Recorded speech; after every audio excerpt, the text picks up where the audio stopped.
आईना आसिफ की सिगरेट पीते हुए वीडियो वायरल। हकीकत क्या? वीडियो में आईना आसिफ को स्मोकिंग करते देखा जा सकता है। आर्टिफिशियल इंटेलिजेंस ने लोगों के लिए आसानी तो पैदा कर दी, लेकिन ये कई लोगों के लिए अजियत का बायस भी बन गया। हमारे मुल्क में इस वक्त इतनी एंटरटेनमेंट, इतनी लिटरेसी नहीं है कि वो किसी और ओरिजिनल या फेक वीडियो में तमीज़ कर सके। यही वजह है कि दरादार मसनूई ज़हानत से फेक वीडियोज़ बनाई जा रही है, जिससे कई सेलिब्रिटीज़ भी मुतासर है। हाल ही में चाइल्ड एक्ट्रेस से कैरियर का आगाज़ करने वाले आईना आसिफ एक वीडियो वायरल है जिसमें उन्हें सिगरेट पीते देखा जा सकता है।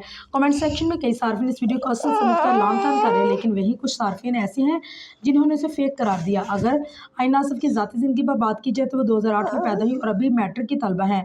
आईना आसिफ ने अपने कैरियर का आगाज़ चाइल्ड मॉडल के तौर पर किया और मुख्तलिफ ब्रांड्स के टेलीविजन कमर्शियल्स में नजर आई। उन्होंने 2021 में ड्रामा सीरियल पहली से मोहब्बत में हमना का किरदार अदा करते हुए अदाकारी की दुनिया में कदम रखा। 2022 में हम तुम में मलिहा और पिंजरा में अबीर के किरदार निभाए। 2023 में उन्होंने एयरवाई के ड्रामा मायरी में कुर्तुलैन एनी हबीब का मरकजी किरदार निभाया, जिससे उन्हें मज़ीद शोहरत मिली।